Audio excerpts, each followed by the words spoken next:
Hello everyone, my name is Ren Riley and today I'm going to be talking to you about diabetic foot care. This includes how diabetes affects your feet, and if you have diabetes, how do you take care of your feet? So diabetes is a condition where you have high glucose in your blood. That's called hyperglycemia. And hyperglycemia damages the nerves in your body, which includes the nerves in your legs and feet. This is called peripheral neuropathy.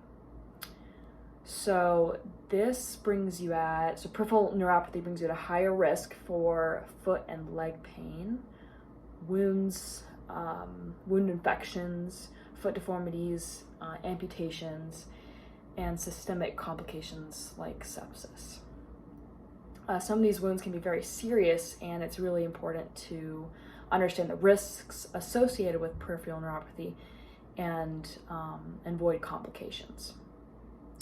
So peripheral neuropathy causes damage to your sensory nerves, your motor nerves, and your autonomic nerves. So your sensory nerves, they're going to diminish the feelings. So if you were to have your shoe rubbing, or if you were to step on something, or if you're walking barefoot, you would have less pain or burning, numbness or tingling in your feet, so you wouldn't be even aware that you were hurting yourself. And then motor nerves, they control your muscles.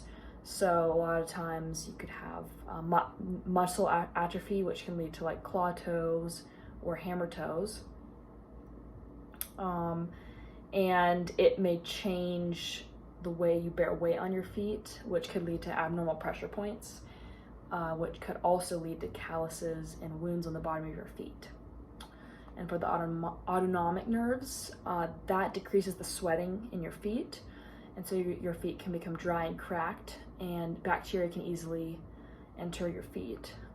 It also causes the bone density to go down, which can lead to trauma in the feet with minimal pressure. So you could, more easily get a broken leg or something like that.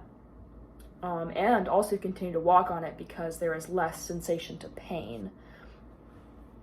All right, so if you have diabetes, how do you care for your feet? So I have like 10 main points about caring for your feet if you have diabetes. So number 10, make sure you inspect your feet daily with a mirror just to check for anything abnormal, any cuts, scrapes, bruises, anything like that. It's really important. Number 9, it's important to wash your feet daily with warm water, and make sure you check the temperature of the water. You can use the back of your elbow or your arm because your feet may not be able to set the temperature and you could burn your feet. Number 8, do not soak your feet because it can dry out your skin and lead to cracks, and then you have increased risks for infection. Number 7, after cleaning and drying, you want to make sure you apply moisturizer to your feet between your toes. You want to apply moisturizer to your feet, but not in between your toes. Number 6, you want to keep your nails trimmed short and make sure you cut straight across. And then once you cut straight across, you can take a file and file down the sharper edges, but just make sure you're not cutting in a curve because you could end up cutting yourself. And the reason why you don't want to have long toenails is because your toenails could accidentally cut into your other toes, leading to a cut or something. And number 5 is don't use over-the-counter callus removal products because that can damage your healthy skin and lead to wounds in the healthy skin.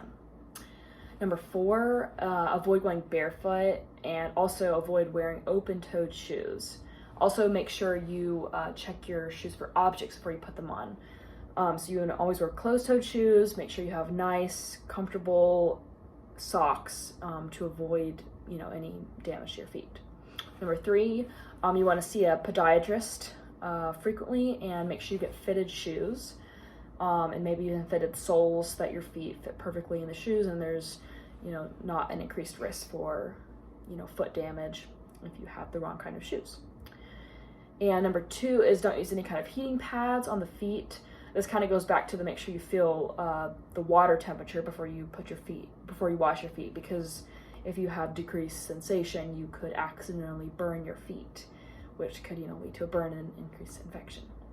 And number one, this is kind of to summarize it all sort of, but just make sure you monitor your glucose levels so that you can prevent or slow down your peripheral neuropathy.